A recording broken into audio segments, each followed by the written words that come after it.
All right, what's up, everyone? Welcome back to the Strength Classroom. Today I'm talking about just a no-nonsense guide to building powerful quadriceps. So, people overcomplicate quad training, especially nowadays.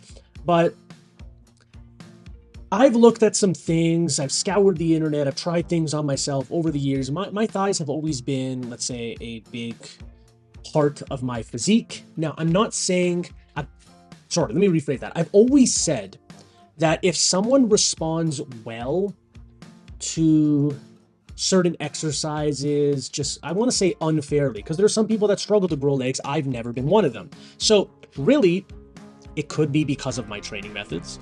It could be because I'm just genetically predisposed to have sensitive quads to the training. They respond to pretty much freaking everything. So take this with a grain of salt. But I've also never overcomplicated quad training. Like, you see all these wacky exercises on the internet now. I've never really done any of those. So why would you focus on quads in general? If quads are a weak point, open your ears, listen up.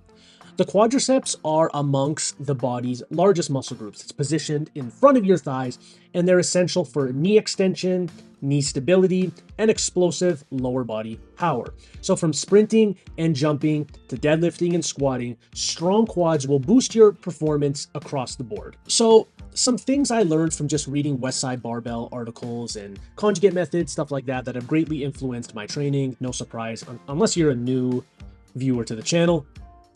Here's how I've typically learned to break things down. You can have exercises that are quad focused on dynamic effort work. So that's using a lot of sets, low reps for explosive reps, typically in the 1 to 3 rep range. Then you could have quad focused exercises on your max effort day.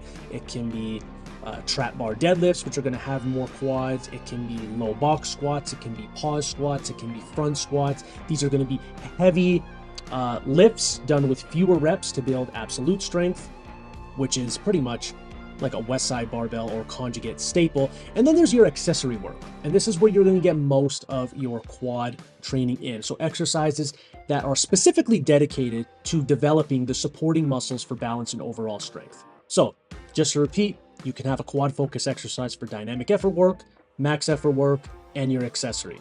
Those are basically the 3 cornerstones of a conjugate training program. So let's look at the exercises that would be good for your quadriceps. It's gonna basically be a squat variation. So here are the top picks that I've looked at that should be a cornerstone of your heavy effort or heavy work if you are struggling to build quads or those are a weak point. I would say box squats, but make it to a lower box. Now, when there's more knee flexion, so it doesn't necessarily have to be completely knees over toes and you're vertical, but it shouldn't be that you're sitting so far back at the same time. It should be like a happy medium. So box squats, everyone knows that they're fundamental in Westside Barbell, but you're gonna have to perform them a little bit different, like I said. But by breaking up the movement of the eccentric and concentric part of the movement, you're engaging your hips and your quads very intensely at the same time in order to pop you off the box. So this boosts stability and your explosive power, where you're not really focusing on a rebound out of the bottom, you're engaging your muscles all at the same time. Now, exercise number 2, I would say a front squat. And a front squat, as you've seen in previous videos that I've mentioned, it shifts more of the focus directly onto the quads and your abdominals, and that makes them an excellent choice for a quad-focused exercise. And if you want to make the exercise even more challenging, you can pause it at the bottom slightly. And last, I would say, if you have access to one, a safety squat bar squat. So this variation is easier on the shoulders and it's great for developing quad and even your posterior chain strength as well, because it's going to put a greater stress on the upper back just with the way the bar is designed. What I like about the safety bar squat, it's kind of similar to a front squat, especially if you flip it around, but it does not have the same mobility requirements in your wrists, in your shoulders, in your lats. So that can be a good option. And if you want to hit the quads a bit more, just like the front squat I suggested, you can pause them at the bottom. So you're kind of eliminating the rebound and focusing purely on hip drive and leg strength. And the 3 exercises that I just said, you can also use those as your dynamic effort exercises. So all you're doing is you're picking the same exercise, but you are just changing the rep range and the amount of weight you're going to be using. So for example, if you want a front squat, maybe with a pause on your max effort day, then you can front squat, touch and go on your dynamic day. And if you want, you could add bands change, but that's completely optional. But just using lower percentages for higher amounts of sets and lower amounts of reps. So that's how you can differentiate those exercises between the max effort and the dynamic effort. But now let's talk about assistance exercises for the quads and accessories and so on and so forth. So number 1, I would say sled drags or sled pushes, like a prowler. So these are going to build endurance in your quads. Whenever I push my prowler down the street, if I ever want to go to the end of the street, my quads are fucked by the time I come back. Sled work is also very versatile because you're not allowed, but just by the nature of the exercise, you're allowed to push with 100% force, and you don't have to worry about the concentric. So you're constantly going. It's left leg, left leg, right leg, boom, boom, boom, boom, boom, over and over again. So I would say a prowler push does require a lot of quad stability, a lot of quad strength and quad endurance.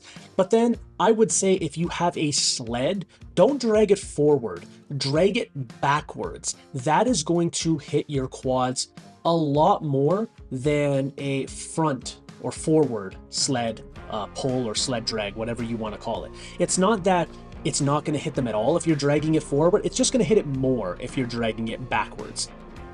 Belt squats are a great exercise to hit your quads. What I like about belt squats, and I've talked about it in a previous video, is you can, number 1, load your legs without loading your spine at all.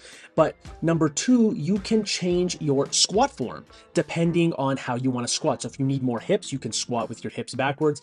If you need more glutes, you can do that as well. But if you need more quads, you can stand a little bit more upright and you don't have to worry about balancing the bar on your back. So that makes them a perfect exercise for hitting your quads a little bit more.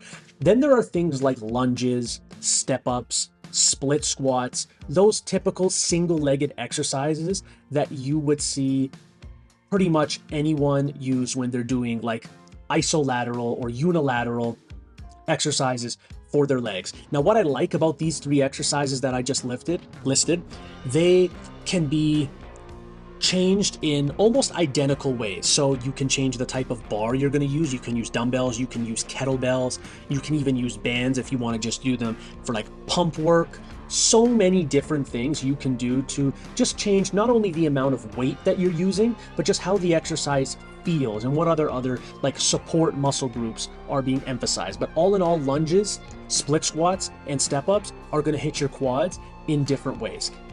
So to make the most of this video and to make the most of your time, I'd say if you really, really need to hit your quads, what I just listed, pick 1 max effort or heavy effort exercise that I just listed, and 1 exercise for that same strength exercise, but put 1 on the max effort day, 1 on the dynamic effort day, and then pick 1 assistance exercise and put them each on either the max effort and the dynamic effort day. So right there, you're going to have 4 exercises that each will, or all, will hit your quads in a good fashion, and your quad weakness will probably disappear pretty damn quickly. So that wraps up this video. By combining these heavy exercises, the dynamic effort exercises, and specifically targeting the weak muscle groups through assistance exercises, you'll definitely see strength gains in your overall performance when it comes to quad focused exercises. So let me know if you've tried anything in this video. Let me know if it works for you. Let me know if you'd like to do this with maybe another muscle group and show you how to organize it that way. But all in all, please don't forget to like, share, subscribe, and do all that good stuff. And as always, ladies and gentlemen, have yourself a great day.